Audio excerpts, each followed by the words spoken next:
Theoretical type के जितने भी क्वेश्चंस बन सकते हैं वो आज आपके सारे इससे कवर हो जाएंगे। जितना थ्योरेटिकल एस्पेक्ट है उतना ही न्यूमेरिकल एस्पेक्ट है। हर साल इससे 2 क्वेश्चन पूछे जाते हैं कम से कम। क्या हम रिएक्शन देख के इस बात का आइडिया लगा सकते हैं कि रिएक्शन देख के बता सकते हैं कि किसी रिएक्शन के अंदर एलिमेंट्री होगी या कॉम्प्लेक्स होगी? कुछ तरीका है, एक जुगाड़ है हमारे पास। हेलो बच्चों, बहुत बहुत नमस्कार। मैं हूं आपका ऋतिक सर और एक बार फिर से आप सभी का स्वागत है NCERT line by line series में। आज का टॉपिक है केमिकल काइनेटिक्स और जैसा कि हम जानते हैं केमिकल काइनेटिक्स फिजिकल केमिस्ट्री का एक बहुत ही इंपॉर्टेंट टॉपिक हुआ करता है और इस टॉपिक के अंदर जितना थ्योरेटिकल एस्पेक्ट है उतना ही न्यूमेरिकल एस्पेक्ट है। हर साल इससे 2 क्वेश्चन पूछे जाते हैं कम से कम और स्टेटमेंट रीजन टाइप के क्वेश्चंस के लिए ये फेवरेट टॉपिक है एग्जामिनर का, एनटीए वालों का फेवरेट टॉपिक है। अगर फिजिकल में से कहीं पर उसको उठाने हैं स्टेटमेंट रीजन टाइप के क्वेश्चन तो वो काइनेटिक्स में से उठाता है। तो आज हम कवर करेंगे इसकी थियोरी, ठीक है ना, एक समरी फॉर्म में, क्रिस्प फॉर्म में हम इसकी थ्योरी कवर करेंगे और थ्योरी के साथ में हम देखेंगे किस तरीके के क्वेश्चंस के ऊपर बन सकते हैं, ठीक है ना। थ्योरेटिकल टाइप के जितने भी क्वेश्चंस बन सकते हैं वो आज आपके सारे इससे कवर हो जाएंगे, ठीक है ना। न्यूमेरिकल्स आप सब लोगों ने एक्सटेंसिवली इसके किए हुए होते ही हैं, तो आपका पूरा का पूरा जो थ्योरेटिकल रिवीजन है वो आज इस चैप्टर का मैं आपको कराऊंगा। इस चैप्टर में आप पूरी तरीके से आज प्रोफिशिएंट हो जाएंगे। एनसीईआरटी में जो भी थ्योरी दी हुई है वो सारी की सारी आपके लिए आज मैं यहाँ पर अनफोल्ड करने वाला हूँ। तो चलिए शुरू करते हैं केमिकल काइनेटिक्स।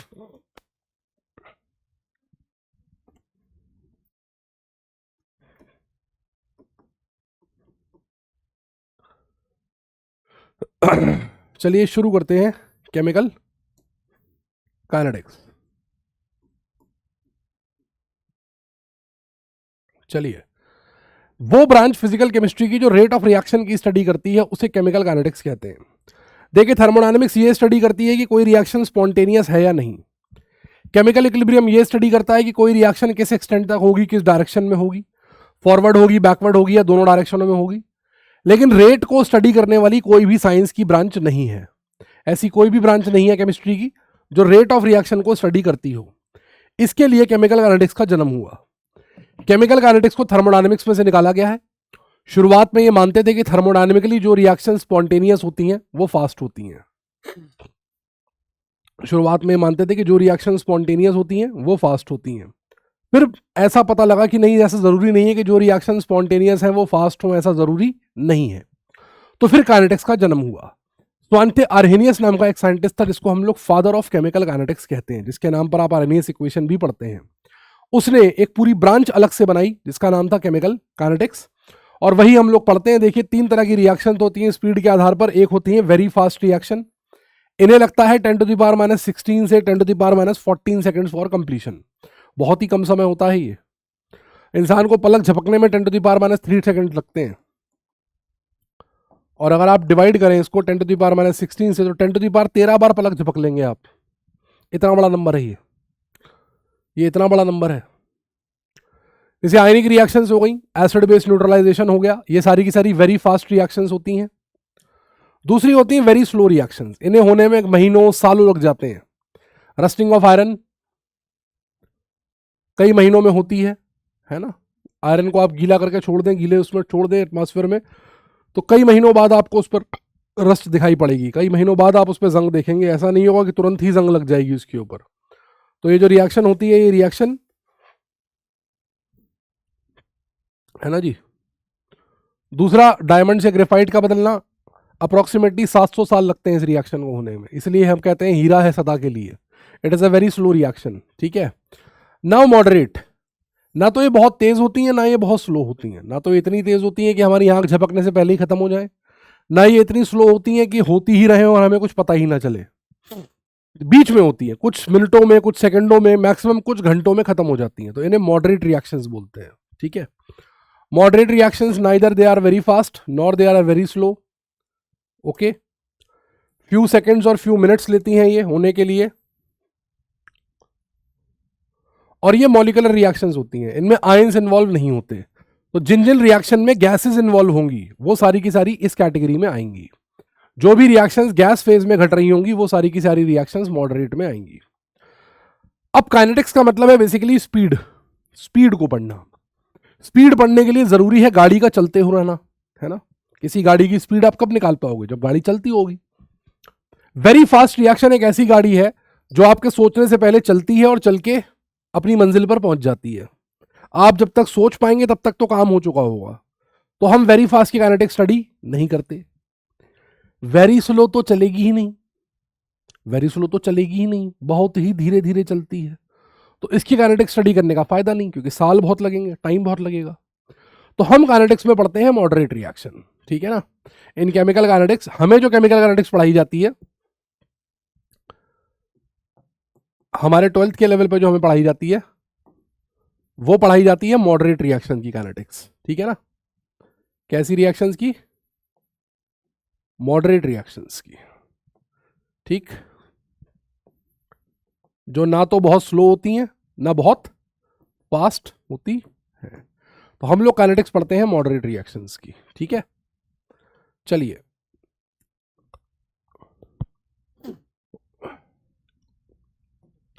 अब हम काइनेटिक्स में पढ़ने क्या आए हैं? काइनेटिक्स में हम पढ़ने आए हैं रेट। रेट एक प्रकार की स्पीड है। स्पीड क्या होता है? स्पीड होता है change in something with respect to time. किसी रिएक्शन में क्या चेंज होता है? किसी रिएक्शन में मोल चेंज होते हैं, रिएक्टेंट के प्रोडक्ट में बदलते हैं, प्रोडक्ट के भी चेंज होते हैं टाइम के साथ साथ। तो हम यहां पर मोल नहीं लेंगे, हम यहां पर कंसंट्रेशन लेंगे। तो अगर मुझे रेट को एक्सप्रेस करना है तो रेट को एक्सप्रेस में करूंगा change in concentration per unit time, change in concentration per unit time, ठीक है ना। रेट होता है change in concentration per unit time.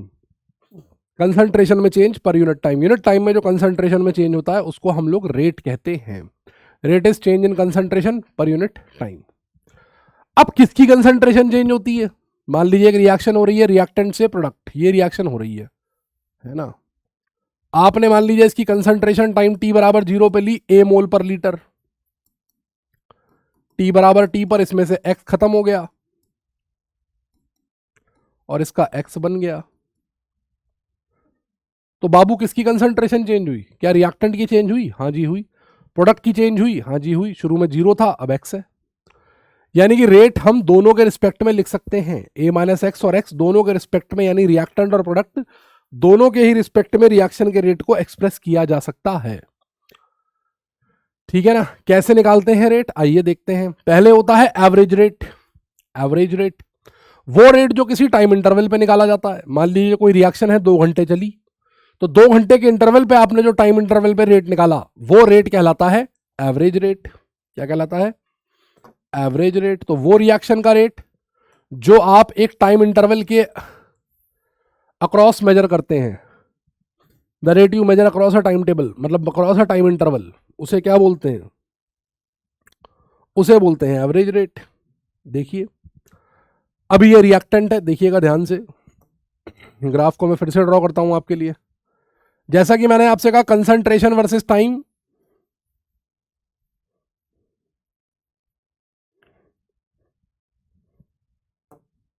दोनों के रिस्पेक्ट में लिख सकते हैं, reactant as well as product. तो देखिए मान लीजिए मैं कंसंट्रेशन वर्सेस टाइम लिख रहा हूं। वाई एक्सिस पर मैं कंसंट्रेशन ले लेता हूं और एक्स एक्सिस पर मैं टाइम ले लेता हूं। ये रही वाई एक्सिस, कंसंट्रेशन ले ली मैंने इधर, इधर मैंने टाइम ले लिया, ठीक है।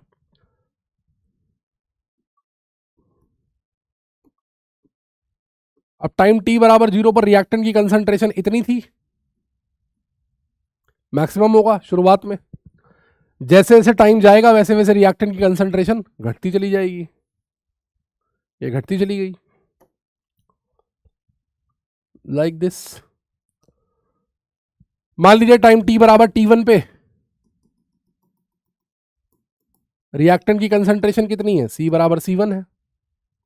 और t बराबर t2 पर रिएक्टेंट की कंसंट्रेशन कितनी है? c2 है। तो रेट क्या होगा? रेट होगा change in concentration final minus initial divided by time interval c2 minus c1 upon t2 minus t1। लेकिन आप ग्राफ से देख सकते हो c2 c1 से छोटा है, c2 c1 से छोटा है तो रेट नेगेटिव आ जाएगा। रेट स्पीड है, स्पीड कभी नेगेटिव हो नहीं सकती, इसलिए हम इसकी वैल्यू को पॉजिटिव करने के लिए माइनस लगा देते हैं। तो रिएक्टेंट के रिस्पेक्ट में जब भी रेट लिखेंगे, मैं चाहता तो मॉड भी ले सकता था, लेकिन ये माइनस मेरे दो काम करेगा। ये माइनस मुझे ये बताएगा कि रिएक्टेंट कौन है, प्रोडक्ट कौन है, इसका मैं फायदा उठाऊंगा, है ना। प्रोडक्ट साइड की अगर मैं बात करूं तो प्रोडक्ट साइड में टाइम टी बराबर 0 पर कंसंट्रेशन 0 है, टाइम टी बराबर 0 पर कंसंट्रेशन 0 है, और टाइम के साथ में प्रोडक्ट बढ़ता चला जा रहा है। जैसे जैसे टाइम बढ़ रहा है वैसे वैसे रिएक्टेंट प्रोडक्ट में बदलता चला जा रहा है। यहां पर देखिए T बराबर T1 पे इसकी कंसंट्रेशन होगी C1 डैश, और T बराबर T2 पे प्रोडक्ट की कंसंट्रेशन कितनी होगी C2 डैश। तो C2 dash minus C1 dash upon T2 minus T1। यहां पर मुझे माइनस लगाने की जरूरत नहीं है क्योंकि C2 डैश C1 डैश से ऑलरेडी बड़ा है, क्योंकि प्रोडक्ट तो समय के साथ बढ़ रहा है ना। तो क्योंकि रिएक्टेंट समय के साथ में खत्म होता जा रहा है, इसलिए रिएक्टेंट के रिस्पेक्ट में जब रेट लिखा जाता है तो उसे हम लोग कहते हैं एवरेज रेट ऑफ डिसअपीयरेंस, और जब प्रोडक्ट के रिस्पेक्ट में लिखा जाता है तो इसे हम कहते हैं एवरेज रेट ऑफ अपीयरेंस यानी ROA। रिएक्टेंट क्योंकि समय के साथ में डिसअपियर होता है, प्रोडक्ट समय के साथ में अपेयर होता है, इसलिए एक को हम बोलते हैं respect of rate of disappearance जो रिएक्टेंट के रिस्पेक्ट में लिखा जाता है, और दूसरे को हम बोलते हैं रेट ऑफ अपीयरेंस जो कि प्रोडक्ट के रिस्पेक्ट में लिखा जाता है। Now let's talk about instantaneous rate. अब हर 2 घंटे में, अब मान लो कोई रिएक्शन 2 घंटे चली तो 2 घंटे में आपने एवरेज रेट निकाल लिया, लेकिन किसी इंस्टेंट पे अगर आपको रेट निकालना हो तो आप कैसे निकालोगे? उस 2 घंटे के किसी पर्टिकुलर इंस्टेंट पे यदि आपको रेट निकालना हो तो how will you be able to calculate it, वो बताइए। पर्टिकुलर इंस्टेंट पर अगर आपको रेट निकालना हो तो कैसे निकालेंगे? कि किसी रिएक्शन में पर्टिकुलर इंस्टेंट पर अगर आपको रेट निकालना हो तो आप उसे कैसे निकालेंगे? मान लीजिए आपको इस इंस्टेंट पर रेट निकालना है, तो आप क्या करेंगे? आप यहां पर टेंजेंट डाल देंगे। तो जब आप यहां पर टेंजेंट डाल देंगे तो इस टेंजेंट की जो स्लोप होगी वो होगी dc बाई dt, और ये dc बाई dt आपको इंस्टेंटेनियस रेट देगी। आपने इंटरवल पे रेट निकाला था, अगर ये T1 और T2 को आप एक पास खींच लाएं, इसको आप बिल्कुल पास में खींच लाएं ऐसे, तो ये इंटरवल इंस्टेंट में कन्वर्ट हो जाएगा। तो अगर delta T tends to 0, time interval के बीच का गैप 0 की तरफ जाए, तो ये छोटा सा टाइम इंटरवल बन जाएगा dt, छोटे से टाइम इंटरवल में छोटा सा कंसंट्रेशन चेंज हो जाएगा dc, जो कि स्लोप ऑफ टेंजेंट को दिखाएगा dc by dt। ROD instantaneous निकालोगे तो माइनस dc बाई dt, क्यों? रिएक्टेंट के ग्राफ पे टेंजेंट डालोगे ऑब्ट्यूस एंगल बनेगा, और ऑब्ट्यूस एंगल थीटा अगर 90 डिग्री तो tan थीटा नेगेटिव होता है, से बड़ा हो अगर तो बाबू tan थीटा नेगेटिव होता है, हमें लाना है पॉजिटिव तो हम माइनस लगाएंगे। और अगर प्रोडक्ट के ग्राफ पे टेंजेंट डालोगे तो एंगल एक्यूट बनेगा, एक्यूट एंगल में tan पॉजिटिव होता है, तो तुम्हें कुछ करने की जरूरत ही नहीं है। हालांकि इंस्टेंटेनियस रेट आपके लिए केवल डेफिनेशन तक ही सीमित है, आपको इंस्टेंटेनियस रेट पर इससे ज्यादा कुछ नहीं करना होता। आपको ऐसा कभी क्वेश्चन नहीं आएगा, डिफरेंशिएशन करने वाला क्वेश्चन आज तक कभी नहीं आया है कि आपसे वो dc बाई dt निकलवाए, आज तक नहीं पूछा गया है, और बहुत कम चांसेस हैं पूछने के। तो आप लोग जो डील करेंगे वो एवरेज रेट से ही डील करेंगे।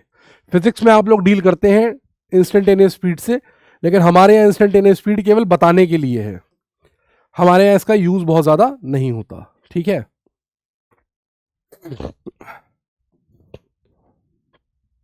इसे कहते हैं डिफरेंशियल रेट लॉ। देखिए हम लोग रेट ऑफ रिएक्शन लिखने आए हैं, हमें रिएक्टेंट के रिस्पेक्ट में रेट लिखना आ गया, प्रोडक्ट के रिस्पेक्ट में रेट लिखना आ गया, रिएक्टेंट के रिस्पेक्ट में रेट लिखना आ गया, प्रोडक्ट के रिस्पेक्ट में रेट लिखना आ गया, है ना? तो हमें लेकिन रेट ऑफ रिएक्शन लिखना है, हमें क्या लिखना है? Rate of reaction. तो अगर मुझे कोई रिएक्शन दी है AA gas plus BB gas give CC gas plus DD gas, तो मैं A के रिस्पेक्ट में ROD लिख सकता हूं, वो होगा कितना? Minus del A by del T, यही होता है change in concentration of A upon time interval.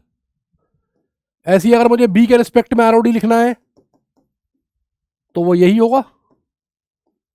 C का अगर मुझे ROA लिखना है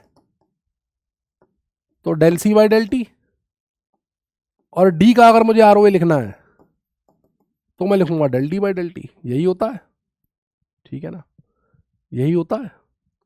अब बाबू ध्यान देना, इस बात पे ध्यान देना, किस बात पे? इस बात पे कि मुझे लिखना है रेट ऑफ रिएक्शन, ये तो सबका अलग अलग होगा, सबका अलग अलग होगा। रेट ऑफ रिएक्शन वो रेट होता है जो पूरी रिएक्शन के लिए सेम होता है, पहली बात। दूसरी बात, रेट ऑफ रिएक्शन तब लिखते हैं किस रिएक्टेंट के रेट को मैं रेट ऑफ रिएक्शन मानूंगा, जिसका स्टाइशियोमेट्रिक कोफिशिएंट 1 होगा। उस रिएक्टेंट या उस प्रोडक्ट के रिस्पेक्ट में मैं रेट ऑफ रिएक्शन अज्यूम करूंगा जिसका स्टाइशियोमेट्रिक कोफिशिएंट 1 होगा। क्या मैं ए को बना सकता हूं रेट ऑफ रिएक्शन? हाँ बना सकता हूं। कैसे? इसका कोफिशिएंट कितना है? ए। मुझे कितना करना है? 1। ए से डिवाइड कर दो। इसका बी का बी से डिवाइड कर दो। सी के रेट को सी से डिवाइड कर दो। डी के रेट को डी से डिवाइड कर दो। इक्वेट कर दो, सब बराबर होंगे, सब बराबर होंगे, सब बराबर होंगे। तो यहां से अपने पास आ गया रेट ऑफ रिएक्शन का रिलेशन, रेट ऑफ रिएक्शन का ये रिलेशन आ गया, और ये सारे के सारे रेट्स आपस में बराबर होंगे। एक एग्जांपल से देख भी सकते हैं, चलिए आइए देख लेते हैं। मान लीजिए मुझे एक रिएक्शन दे दी उसने, मान लीजिए उसने मुझे एक रिएक्शन दे दी ए से 2B, टाइम t बराबर 0 पर मैंने इसके 4 मोल लिए, यहां कुछ नहीं था। टाइम t बराबर 10 सेकंड के बाद इसके 2 मोल बचे, 4 में से 2 खर्च हो गए, इसके 4 बन गए, ठीक है ना। अब R O D of A निकालिए, minus del A by del T निकालिए, ए की कंसंट्रेशन में change, minus final minus initial upon T2 minus T1। Minus क्यों लगाया? क्योंकि रिएक्टेंट है। कितना आ गया ये? 0.2 मोल पर लीटर पर सेकंड, ठीक है।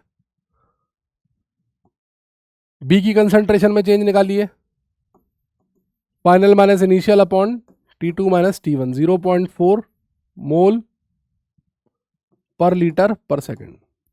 ये मेरे पास R O A of A आ गया, R O D of A आ गया, और ये मेरे पास R O A of B आ गया। लेकिन अब मैं इसमें से आर ओ आर कैसे बोलूंगा, रेट ऑफ रिएक्शन कैसे बोलूंगा? रेट ऑफ रिएक्शन में उस रिएक्टेंट या उस प्रोडक्ट के रिस्पेक्ट में बोलूंगा जिसका स्टाइशियोमेट्रिक कोफिशिएंट 1 है। किसका 1 है? ए का 1 है। तो मैं आर ओ आर क्या लिखूंगा? आर ओ आर लिखूंगा minus del A by del T, जिसकी वैल्यू कितनी है? 0.2 मोल पर लीटर पर सेकंड, ये है। अगर मुझे बी के रिस्पेक्ट में लिखना हो तो बी के रिस्पेक्ट में मुझे आर ओ ए पता है, del B by del T 0.4 है।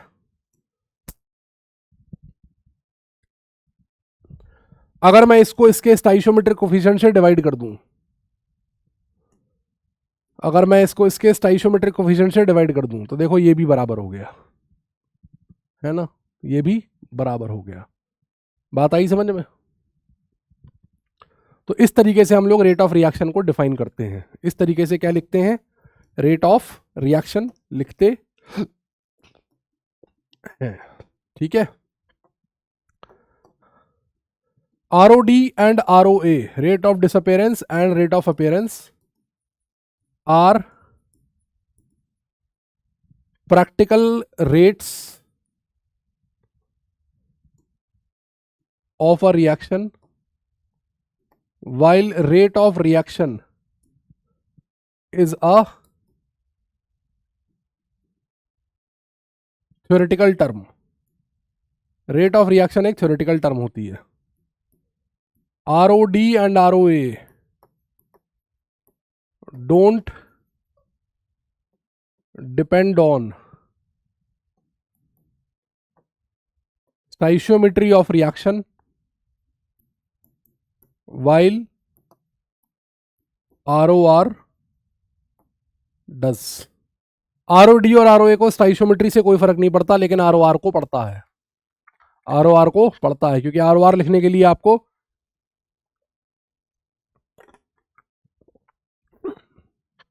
स्टाइशियोमेट्रिक कोफिशिएंट से डिवाइड करना पड़ता है, इसलिए ROR में स्टाइशियोमेट्रिक कोफिशिएंट आता है, ठीक है ना।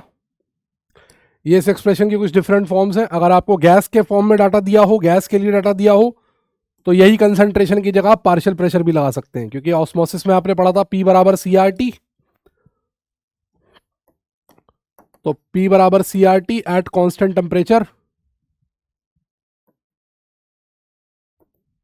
अगर टेम्परेचर कांस्टेंट हो तो pressure is directly proportional to concentration, तो कॉन्सेंट्रेशन की जगह प्रेशर भी लिख सकते हैं।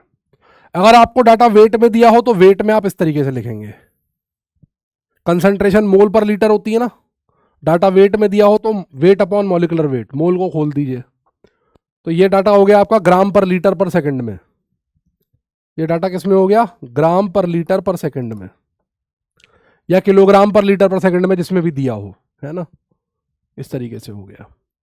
तो इस तरीके से आपने तीन तरह के रेट देखे।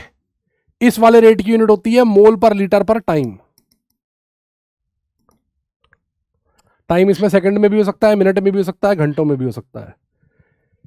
इस वाले रेट की यूनिट होती है जो प्रेशर के टर्म्स में लिखा जाता है एटमॉस्फेरिक टाइम इनवर्स, या फिर एमएमएचजी टाइम इनवर्स, ठीक है ना, एटमॉस्फेरिक टाइम इनवर्स या फिर एमएमएचजी टाइम इनवर्स। तो ये तो बात हुई हमारी रेट की। अब बात करते हैं कौन कौन से फैक्टर्स रेट को अफेक्ट करते हैं, है ना। भाई रेट सबसे पहले किस चीज पर डिपेंड करेगा, रिएक्शन हो रही है, रिएक्शन किस पे डिपेंड करेगी, रिएक्टेंट पे, रिएक्टेंट होगा तभी तो रिएक्शन होगी। अच्छा, इस चैप्टर में हम एक थ्योरी फॉलो करते हैं जिसका नाम होता है कोलिजन थ्योरी। क्या नाम होता है, कोलिजन थ्योरी। आगे इसका जिक्र भी आएगा कोलिजन थ्योरी का। कोलिजन थ्योरी नाम की एक थ्योरी हम लोग फॉलो करते हैं। कोलिजन थ्योरी क्या बोलती है, कोलिजन थ्योरी ये बोलती है कि रिएक्शन तब होती है जब रिएक्टेंट मॉलिक्यूल्स के बीच में आपस में टक्करें होती हैं, कोलिजन्स होते हैं, है ना। मान लीजिए एक बर्तन में रिएक्शन चल रही है, A plus B gives product, और इस बर्तन में ए के मॉलिक्यूल और बी के मॉलिक्यूल दोनों मौजूद हैं, तो ये आपस में टकरा रहे हैं इसलिए रिएक्शन कर रहे हैं। अगर मैं किसी समय पर इस बर्तन में ए के मॉलिक्यूल्स की कंसंट्रेशन थोड़ी सी बढ़ा दूं, थोड़े से ए मॉलिक्यूल इंट्रोड्यूस कर दूं, तो जैसे ही मैं इसमें नए ए मॉलिक्यूल इंट्रोड्यूस करता हूं, क्योंकि ये गैसियस मॉलिक्यूल्स हैं तो रैंडमली मूव करेंगे, अपनी जगह पर चुपचाप तो बैठेंगे नहीं, तो इनका मूवमेंट बढ़ जाएगा, और अगर इनका मूवमेंट बढ़ गया तो टक्करें बढ़ जाएंगी, टक्करें बढ़ जाएंगी तो रिएक्शन बढ़ जाएगी, क्योंकि रिएक्शन किससे होती है, टक्करों से ही होती है। यूनिट टाइम में होने वाली टक्करें बढ़ जाएंगी, रिएक्शन का रेट भी बढ़ जाएगा। तो बेसिकली क्या होता है, कंसंट्रेशन ऑफ रिएक्टेंट को बढ़ाने पर रेट ऑफ रिएक्शन जनरली बढ़ता है। कंसंट्रेशन को बढ़ाने पर रेट ऑफ रिएक्शन जनरली बढ़ता है। जनरली मैं क्यों बोल रहा हूं, क्योंकि जीरो ऑर्डर का भी एक एग्जांपल होता है जहां पर रेट कंसंट्रेशन पर डिपेंड नहीं करता, पर जीरो ऑर्डर बहुत रेयर होता है ना, जीरो ऑर्डर बहुत ज्यादा वो नहीं होता। अब रेट और कंसंट्रेशन को रिलेट कैसे करते हैं रेट और कंसंट्रेशन को रिलेट करने के लिए सबसे पहला जो अटेम्प्ट किया था वो किया था गुल्डबर्ग और वागे ने। दो साइंटिस्ट थे, गुल्डबर्ग और वागे, और एक लॉ ऑफ मास एक्शन देके भागे। लॉ ऑफ मास एक्शन से आपकी मुलाकात केमिकल इक्विलिब्रियम में भी हो चुकी है। अरे एक रिएक्शन हो रही है, A plus B B gives product, तो रेट ऑफ रिएक्शन होता है आर बराबर के कैपिटल ए की पावर ए, उसका स्टाइशियोमेट्रिक कोफिशिएंट, इनटू बी की पावर बी, रिएक्टेंट की पावर स्टाइशियोमेट्रिक कोफिशिएंट का प्रोडक्ट ये होता है, ठीक है ना। कंसंट्रेशन ऑफ रिएक्टेंट की पावर स्टाइशियोमेट्रिक कोफिशिएंट, और के को हम बोलते हैं रेट कांस्टेंट। इसकी दो ड्रॉबैक होती हैं, एक तो ये थ्योरेटिकल होता है, ये कहां से आया किसी को नहीं पता, है ना, इसके पीछे कोई एक्सपेरिमेंट नहीं था, ये कहां से आया किसी को नहीं पता। दूसरा,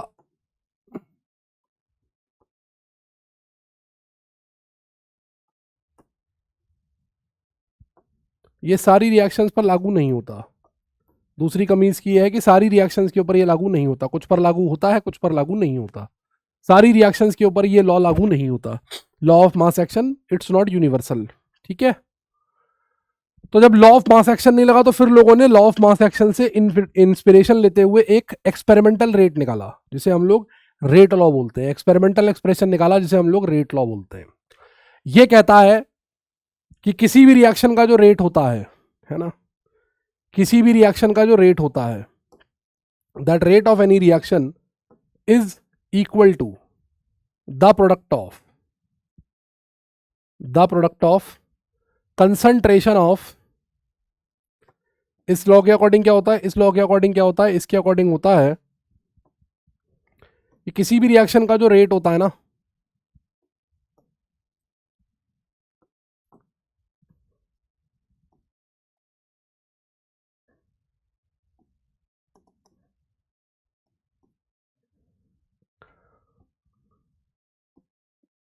is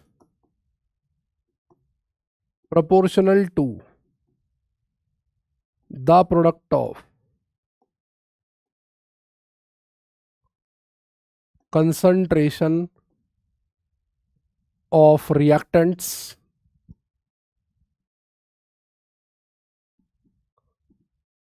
raised to the power of some numbers which may or may not be equal to their stoichiometric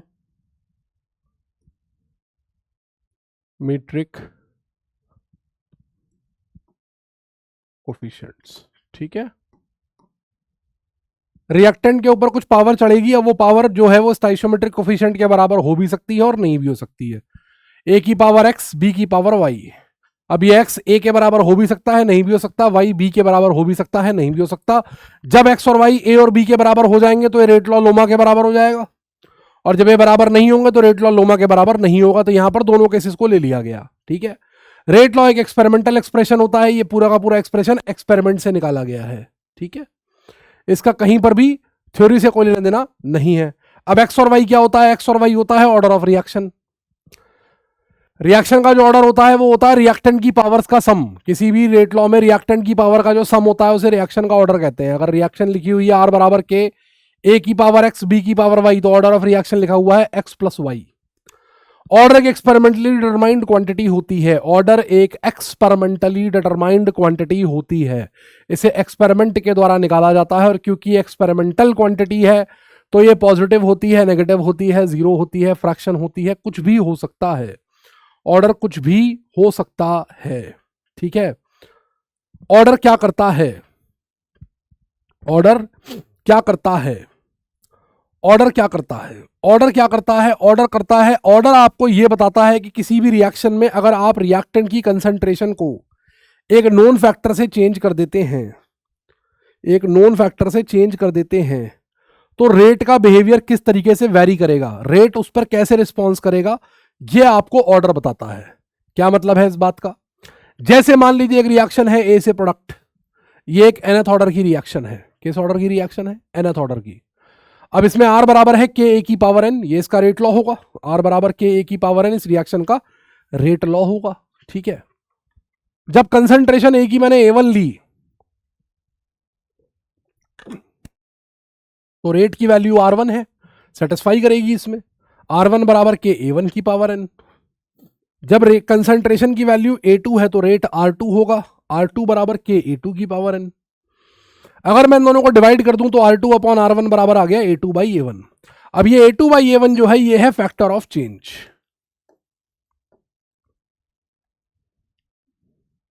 factor of change का मतलब, मान लीजिए आपने जो A2 किया है वो 2A1 है, तो A2 बाई A1 कितना होगा? 2, यानी R2 बाई R1 कितना हो गया? 2 की पावर n। अब आपको A2 बाई A1 पता है 2 है, लेकिन इस 2 के लिए जो R2 बाई R1 होगा उसकी वैल्यू n के हिसाब से चेंज होती जाएगी, है ना। सेम फैक्टर के लिए, मतलब आपने कंसंट्रेशन को डबल किया, कंसंट्रेशन को आपने डबल किया, कंसंट्रेशन को डबल करने पर, कंसंट्रेशन को आपने डबल किया तो कंसंट्रेशन को डबल करने पर n बराबर 0, अगर n की वैल्यू 0 हो तो R2 अपॉन R1 बराबर 2 की पावर 0 1। n बराबर अगर 1 हो तो R2 बाई R1 2 की पावर 1 2। n बराबर अगर -1 हो तो R2 बाई R1 बराबर 1 अपॉन 2। n बराबर अगर 2 हो तो R2 बाई R1 बराबर 2 की पावर 2। इसका मतलब यहां पर रेट बराबर है, यहां पर रेट डबल हो गया, यहां पर रेट आधा हो गया, और यहां पर रेट 4 टाइम्स हो गया। तो सेम फैक्टर से कंसंट्रेशन को चेंज करने पर अलग अलग ऑर्डर की रिएक्शन ने अलग अलग तरह का बिहेवियर दिखाया। यही ऑर्डर की सिग्निफिकेंस होती है कि ऑर्डर से आपको ये पता लगता है कि रेट क्या करेगा। फर्स्ट ऑर्डर की रिएक्शन में कंसंट्रेशन डबल करने पर रेट डबल हो जाएगा, सेकंड ऑर्डर की रिएक्शन में 4 टाइम्स हो जाएगा, जीरो ऑर्डर की रिएक्शन में कोई फर्क नहीं पड़ेगा। तो इसका मतलब कंसंट्रेशन का चेंज तो आपके हाथ में है, लेकिन रेट का चेंज ऑर्डर के हाथ में है। रेट का चेंज ऑर्डर डिसाइड करता है। अच्छा, अभी अपन जो बार बार रेट लॉ लिख रहे हैं, तो रेट लॉ में बार बार एक चीज आ रही है निकल के, के, है ना, बार बार एक के निकल के आ रहा है, एक प्रोपोर्शनलिटी कांस्टेंट निकल के आ रहा है। बेसिकली रेट लॉ तो प्रोपोर्शनलिटी की बात करता है। रेट लॉ ये कहता है कि रेट जो होता है वो प्रोपोर्शनल होता है product of concentration raise to the power order के। फिर जब हम प्रोपोर्शनलिटी हटाते हैं तो हमें कांस्टेंट लाना पड़ता है, और वो जो कांस्टेंट होता है उसे हम बोलते हैं के, रेट कांस्टेंट। तो रेट लॉ का जो प्रोपोर्शनलिटी कांस्टेंट होता है उसको रेट कांस्टेंट बोला जाता है। रेट कांस्टेंट की जो यूनिट होती है ये ऑर्डर ऑफ रिएक्शन पे डिपेंड करती है। इस पर बहुत क्वेश्चन पूछे जाते हैं। इसकी यूनिट होती है मोल की पावर 1 - n, लीटर की पावर n-1, टाइम इनवर्स, जहां पर n ऑर्डर ऑफ रिएक्शन है। इसकी यूनिट ऑर्डर डिपेंडेंट होती है। ये हालांकि केवल 3 ही बातों पर डिपेंड करता है, नेचर ऑफ रिएक्शन पर, अलग अलग रिएक्शन का रेट कांस्टेंट अलग अलग होता है, टेम्परेचर पर, टेम्परेचर चेंज करने पर ये चेंज करता है, बढ़ता है, और कैटलिस्ट पर। अगर आप कैटलिस्ट डालेंगे तो रेट कांस्टेंट चेंज हो जाएगा, रेट कांस्टेंट की वैल्यू कम या ज्यादा हो जाएगी। ये केवल इन्हीं 3 बातों पर डिपेंड करता है, इनके अलावा किसी भी और चीज पर इसकी डिपेंडेंस नहीं होती। इसके बारे में हम लोग बात आगे करेंगे जब इफेक्ट ऑफ टेम्परेचर पढ़ेंगे वहां पर, ठीक है ना। अभी हमने देखा कि भाई कुछ रिएक्शंस के ऊपर रेट लॉ में लोमा लगता है, कुछ रिएक्शंस पर रेट लॉ पे लोमा नहीं लगता। मतलब कुछ रिएक्शनों में क्या होता है, मैंने क्या बताया आपको कि 2 सिनेरियो बनेंगे। इसका रेट लॉ आप लिखोगे तो आर बराबर लिखा जाएगा के ए की पावर एक्स बी की पावर वाई, है ना, के ए की पावर एक्स बी की पावर वाई। अब अगर एक्स बराबर ए और वाई बराबर बी हो गया तो रेट लॉ बराबर लोमा हो जाएगा, है ना, रेट लॉ बराबर लोमा हो जाएगा। और अगर एक्स ए के बराबर नहीं हुआ और वाई बी के बराबर नहीं हुआ तो रेट लॉ लोमा के बराबर नहीं होगा, है ना। ये 2 पॉसिबिलिटीज है। तो वो रिएक्शंस जो एलिमेंट्री होती हैं, जो सिंगल स्टेप में होती हैं, उनके लिए एक्स बराबर ए और वाई बराबर बी होता है, मतलब रेट लॉ लोमा के बराबर होता है। ऐसी रिएक्शंस को हम लोग एलिमेंट्री रिएक्शंस कहते हैं। ये रिएक्शंस किस में होती हैं, सिंगल स्टेप में होती हैं। ये रिएक्शन सिंगल स्टेप में होती हैं। तो जो रिएक्शन सिंगल स्टेप में होती हैं उनके लिए रेट लॉ लोमा के बराबर होता है। और जो रिएक्शन मल्टीपल स्टेप में होती हैं उन्हें हम कॉम्प्लेक्स रिएक्शंस कहते हैं। क्या कहते हैं? उन्हें हम कॉम्प्लेक्स रिएक्शंस कहते हैं। इनका रेट लॉ लोमा के बराबर हो भी सकता है और नहीं भी हो सकता है, मतलब लॉ ऑफ मास एक्शन के बराबर हो भी सकता है और नहीं भी हो सकता है, ठीक है। सर हम रिएक्शन देख के पता लगा सकते हैं क्या कोई रिएक्शन के अंदर क्या हो रहा होगा? क्या हम रिएक्शन देख के इस बात का आइडिया लगा सकते हैं कि रिएक्शन देख के बता सकते हैं कि किसी रिएक्शन के अंदर एलिमेंट्री होगी या कॉम्प्लेक्स होगी? कुछ तरीका है, एक जुगाड़ है हमारे पास। उस जुगाड़ को मॉलिक्युलैरिटी बोलते हैं, है ना, मॉलिक्युलैरिटी बोलते हैं। मॉलिक्युलैरिटी क्या बताती है? मॉलिक्युलैरिटी आपको यह बताती है कि कितने रिएक्टेंट मॉलिक्यूल्स किसी रिएक्शन में भाग ले रहे हैं, कितने रिएक्टेंट मॉलिक्यूल किसी रिएक्शन में भाग ले रहे हैं। जैसे यहां पर PCl5 का एक मॉलिक्यूल फटता है और PCl3 और Cl2 बनता है, इसे बोलूंगा यूनिमॉलिक्यूलर रिएक्शन। यहां पर 2 मॉलिक्यूल आपस में रिएक्शन कर रहे हैं, इसे बोलूंगा बाइमॉलिक्यूलर रिएक्शन। यहां पर 3 मॉलिक्यूल रिएक्शन कर रहे हैं, इसे बोलूंगा टर्मोलिक्यूलर रिएक्शन, ठीक है। मॉलिक्युलैरिटी एक थ्योरेटिकल कॉन्सेप्ट होता है। बेसिकली स्टाइशियोमेट्री और मॉलिक्युलैरिटी एक ही बात है, थ्योरेटिकली ही होती है, स्टाइशियोमेट्री की तरह होती है। कभी भी ये जीरो नहीं होती, नेगेटिव नहीं होती, फ्रैक्शन नहीं होती, हमेशा पॉजिटिव होती है और इंटीजर होती है। और फॉर एलिमेंट्री रिएक्शंस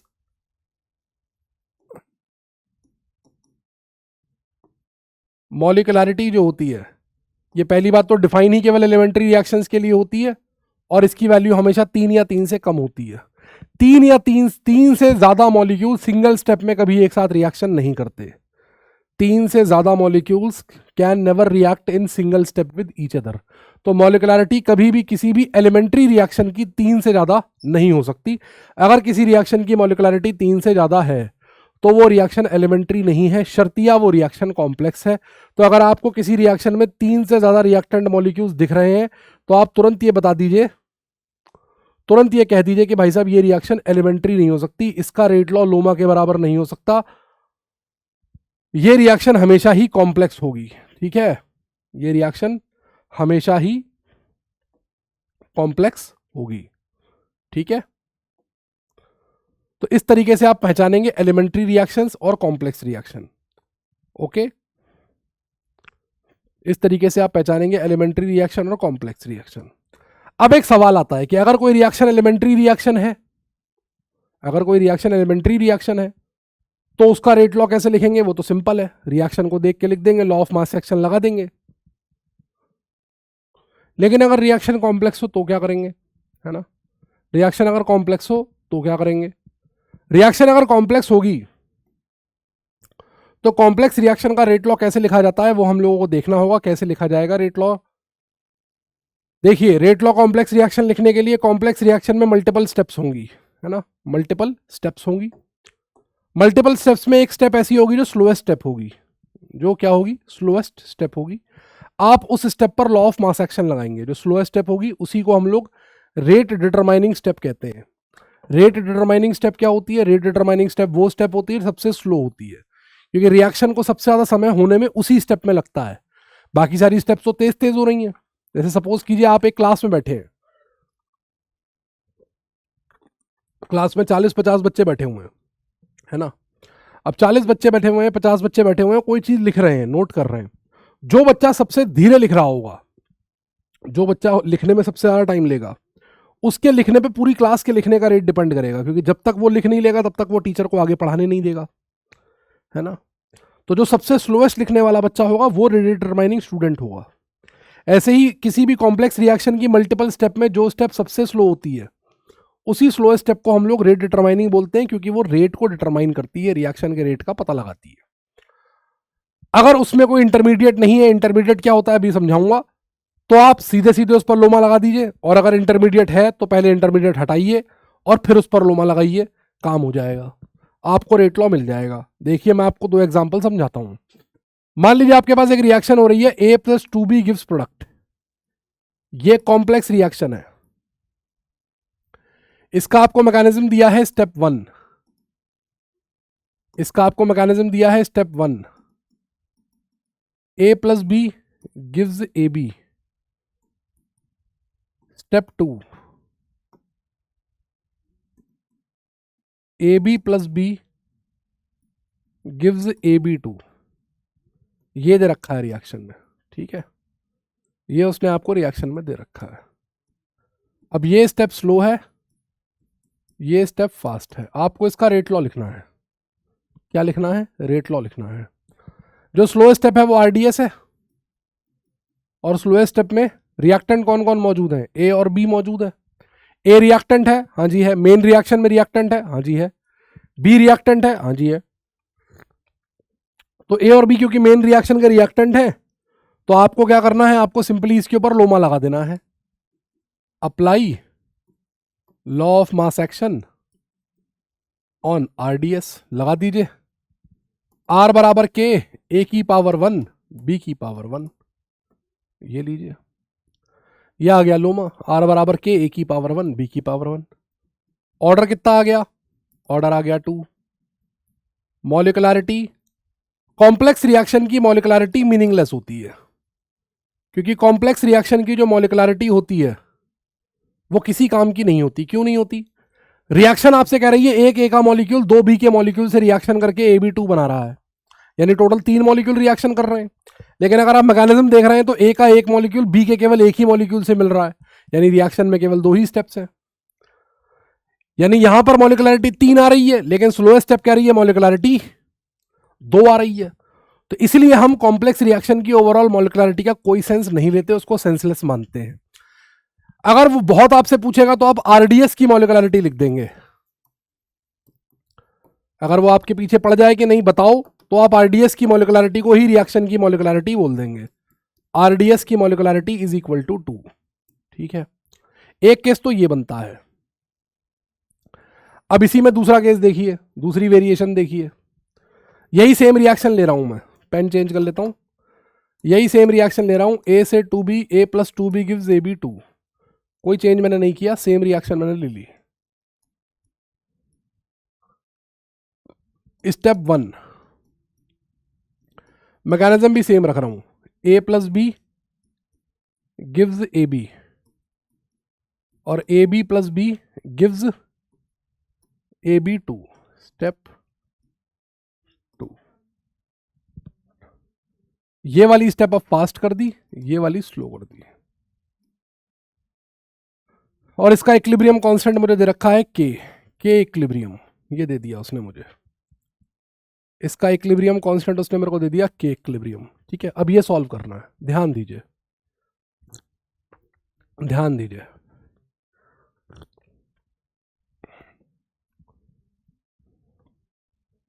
ये आरडीएस है सेकंड स्टेप, तो इस पर लोमा लगाइए।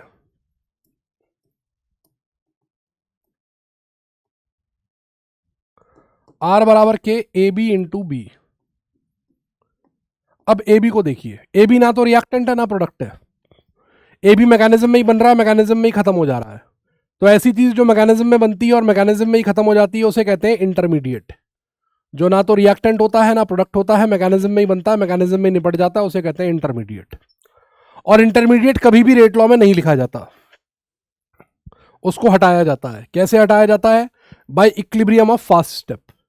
आपको हमेशा फास्ट स्टेप इक्विलिब्रियम की दी होगी, आप उसका इक्विलिब्रियम कांस्टेंट लिखेंगे।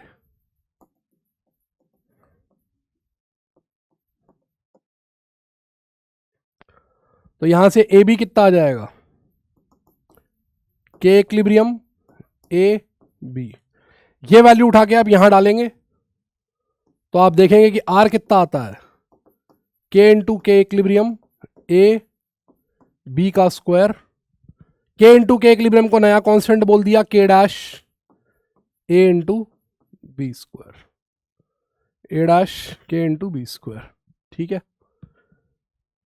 ये बोल दिया मैंने इसको।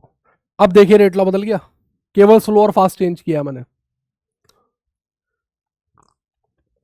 केवल स्लो और फास्ट चेंज किया है। अब यही रिएक्शन थर्ड ऑर्डर की हो गई। तो मैकेनिज्म डिफरेंट डिफरेंट होते हैं, साइंटिस्ट हाइपोथेटिकल मैकेनिज्म बनाते हैं, जिस मैकेनिज्म की आपसे रेट लॉ लिखवाएगा उस मैकेनिज्म का रेट लॉ आप इस हिसाब से लिखेंगे। आपके सिलेबस में यही दो केसेस हैं, इन दोनों में से जो भी केस आपके सिलेबस में आएगा, जो भी आपके पेपर में आएगा, आप उसके हिसाब से रेट निकालेंगे। ठीक है, यहां पर ऑर्डर ऑफ रिएक्शन 3 है, मॉलिक्युलरिटी ऑफ आरडीएस इज 2। तो यहां पर मॉलिक्युलरिटी ऑफ आरडीएस की मॉलिक्युलरिटी कितनी है? वो है 2, जो कि ऑर्डर के बराबर नहीं है। तो यहां पर एनसीईआरटी एक बड़ा इंटरेस्टिंग पॉइंट लिखती है। एनसीईआरटी लिखती है इन कॉम्प्लेक्स रिएक्शंस, जिसमें गलती भी है इस पॉइंट में, in complex reactions order is equal to molecularity of RDS. यहां तक एनसीईआरटी लिखती है। अब ये लाइन गलत है, in complex reaction order is equal to molecularity of RDS. जैसे यहां बराबर है लेकिन यहां बराबर नहीं है। तो पूरा पॉइंट क्या है? पूरा पॉइंट ये है unless intermediate is present in RDS. अगर आरडीएस में इंटरमीडिएट मौजूद ना हो तब तो ऑर्डर और मॉलिक्युलरिटी ऑफ आरडीएस बराबर होते हैं, लेकिन अगर इंटरमीडिएट मौजूद है तो फिर ऐसा जरूरी नहीं है कि ऑर्डर और मॉलिक्युलरिटी बराबर होंगे ही होंगे। ठीक है, ऑर्डर और मॉलिक्युलरिटी आपस में बराबर होंगे ही होंगे। ठीक है, चलिए अब कंसंट्रेशन ऑफ रिएक्टेंट के बाद जो नेक्स्ट फैक्टर आता है वो नेक्स्ट फैक्टर है टाइम। और इफेक्ट ऑफ टाइम को स्टडी करने के लिए हम पढ़ते हैं क्या? इफेक्ट ऑफ टाइम को स्टडी करने के लिए हम पढ़ते हैं क्या? हम पढ़ते हैं integrated rate law. Integrated rate law हमें यह बताता है कि टाइम के साथ में कंसंट्रेशन कैसे चेंज होती है रिएक्टेंट की।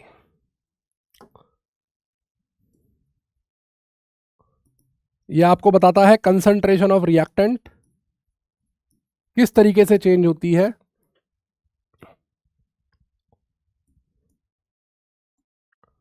किसके साथ? समय के साथ। समय के साथ किस तरीके से कंसंट्रेशन चेंज होती है किसी भी रिएक्शन के अंदर, वो हमें इंटीग्रेटेड रेट लॉ बताता है। ठीक है, वो हमें कौन बताता है? वो हमें इंटीग्रेटेड रेट लॉ बताता है। ठीक है ना। तो आइए चलिए इंटीग्रेटेड रेट लॉ को डिस्कस करते हैं। देखते हैं, चलिए इंटीग्रेटेड रेट लॉ देखते हैं कैसे होता है। इंटीग्रेटेड रेट लॉ देखिए, सपोज कीजिए एक रिएक्शन है ए से प्रोडक्ट और ये nth ऑर्डर की रिएक्शन है, ये nth ऑर्डर की रिएक्शन है ना। टाइम t बराबर 0 पर इसमें कंसंट्रेशन ए नॉट मान लीजिए, टाइम t बराबर t पर इसकी कंसंट्रेशन को ए टी मान लीजिए, है ना। इसको आप ए भी बोल सकते हैं, इसे आप ए माइनस एक्स बोल सकते हैं, ठीक। अब इसका रेट लॉ क्या होगा? रेट लॉ होगा इस रिएक्शन का R बराबर ये ए की पावर n। ध्यान दीजिएगा, आपके सिलेबस में जितना भी है यहाँ पर स्टाइशियोमेट्रिक कोफिशिएंट 1 होना चाहिए। आपके सिलेबस में केवल वही वाला केस है। Minus D A by D T बराबर रिएक्टेंट के रिस्पेक्ट में रेट को ऐसे लिख सकते हैं। अब अगर मैं कंसंट्रेशन के सारे टर्म्स एक तरफ कर लूं और dt को इधर ले जाऊं, तो ये मुझे कंसंट्रेशन और टाइम के रिस्पेक्ट में चेंज का एक्सप्रेशन मिल गया। dt के टाइम इंटरवल में छोटा सा कंसंट्रेशन का चेंज da मुझे मिल गया, ठीक है ना। ये आ गया अपने पास a की power minus N D A बराबर के डी टी माइनस का। dt के टाइम इंटरवल में छोटा सा टाइम, dt के छोटे से टाइम इंटरवल में छोटा सा कंसंट्रेशन चेंज da है। अगर मुझे 0 से t तक निकालना है तो 0 पे कंसंट्रेशन a नॉट है और टाइम t बराबर t पे कंसंट्रेशन ए टी है। इसे इंटीग्रेटेड रेट लॉ कहते हैं। इसे आपने इंटीग्रेटेड रेट लॉ बोला, इसे बोलते हैं इंटीग्रेटेड रेट लॉ। अब इस इंटीग्रेटेड रेट लॉ की जो वैल्यू होगी, है ना, as a matter of fact एक काम कर लेते हैं, इसको इंटीग्रेट भी कर लेते हैं। राइट हैंड साइड तो इंटीग्रेट कर ही सकते हैं, राइट हैंड साइड तो इसे इंटीग्रेट कर ही सकते हैं। ए की power minus N D A बराबर माइनस का डी टी का इंटीग्रेशन हो गया टी माइनस का के टी। इसे बोलते हैं इंटीग्रेटेड रेट लॉ। और क्योंकि आप देख रहे हैं कि इसके लेफ्ट हैंड साइड के इंटीग्रेशन से ही है, इसका जो आंसर निकलेगा लेफ्ट हैंड साइड के इंटीग्रेशन से निकलेगा। तो लेफ्ट हैंड साइड के इंटीग्रेशन से निकलेगा इसका, और लेफ्ट हैंड साइड में कौन बैठा है? एन बैठा है। इसका मतलब है जो इंटीग्रेटेड रेट लॉ होता है ये ऑर्डर डिपेंडेंट होता है। क्या होता है? ये ऑर्डर डिपेंडेंट होता है। अलग अलग ऑर्डर के लिए इसकी वैल्यू अलग अलग होती है। इसके दो केस आपके सिलेबस में है, एन बराबर 0 यानी कि 0 ऑर्डर रिएक्शन और एन बराबर 1 यानी कि फर्स्ट ऑर्डर रिएक्शन। एन बराबर अगर आप 0 इसमें रख देंगे तो एन बराबर 0 अगर आप पुट करेंगे तो 0 पुट करने पर आपके पास जो इंटीग्रेटेड रेट लॉ आएगा वो आएगा ए टी बराबर A not minus K T.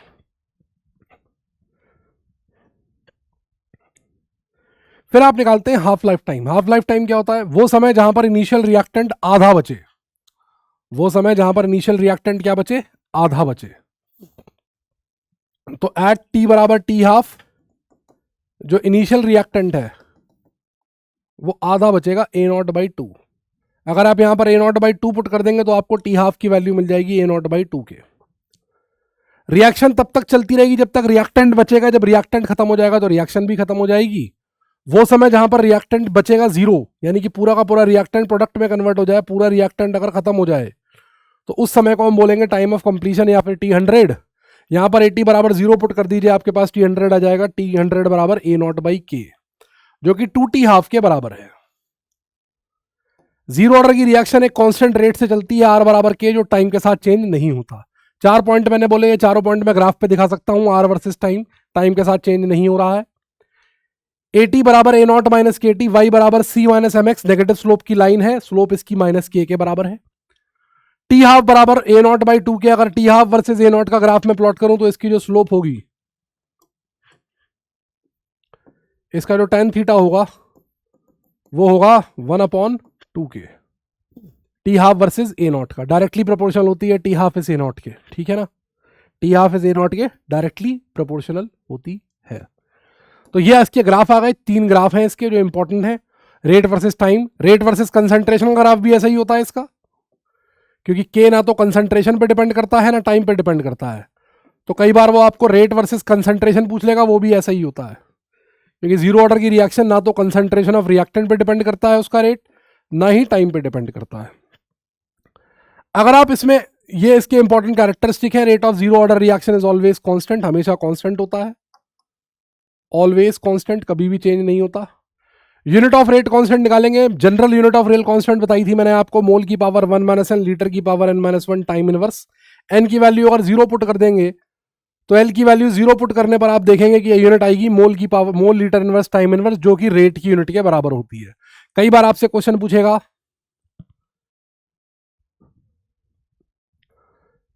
कि किस ऑर्डर की रिएक्शन के रेट की यूनिट रेट कांस्टेंट के बराबर होती है, तो यूनिट वो रिएक्शन होती है जीरो ऑर्डर की, और जीरो ऑर्डर की रिएक्शन हमेशा कॉम्प्लेक्स होती हैं, क्योंकि हमने पढ़ा है कि जो भी रिएक्शंस एलिमेंट्री होती हैं उन एलिमेंट्री रिएक्शंस के लिए ऑर्डर बराबर मॉलिक्युलरिटी हुआ करता है, और molecularity can never be zero, molecularity can never be zero. तो since molecularity can never be zero, since molecularity can never be zero, what happens is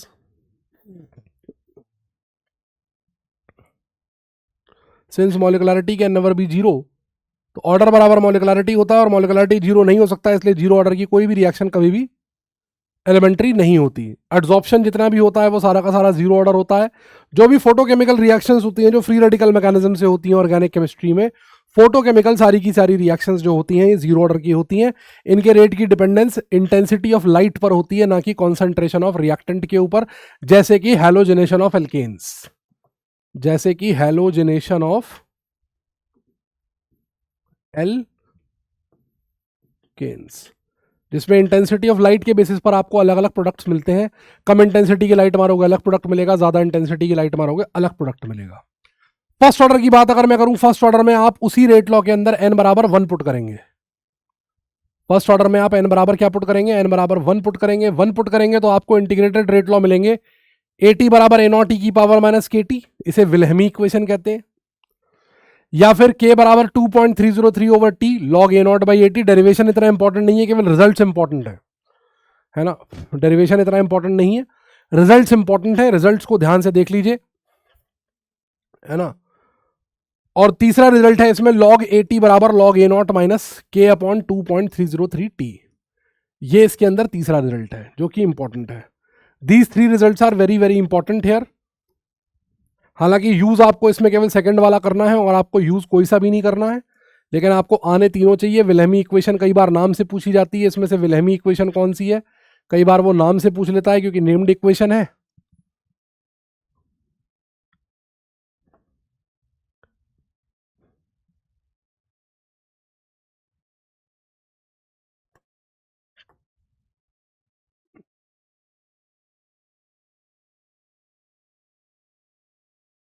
ये लीजिए,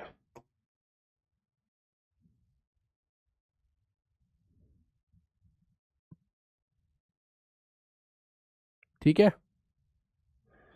हाफ लाइफ इसकी निकालेंगे, AT की जगह A0 बाई 2 पुट करेंगे, AT की जगह A0 बाई 2 जब आप पुट करेंगे तो आपको ln 2 बाई K या 0.693 बाई K मिलेगा, यानी कि जो हाफ लाइफ होती है वो इंडिपेंडेंट होती है।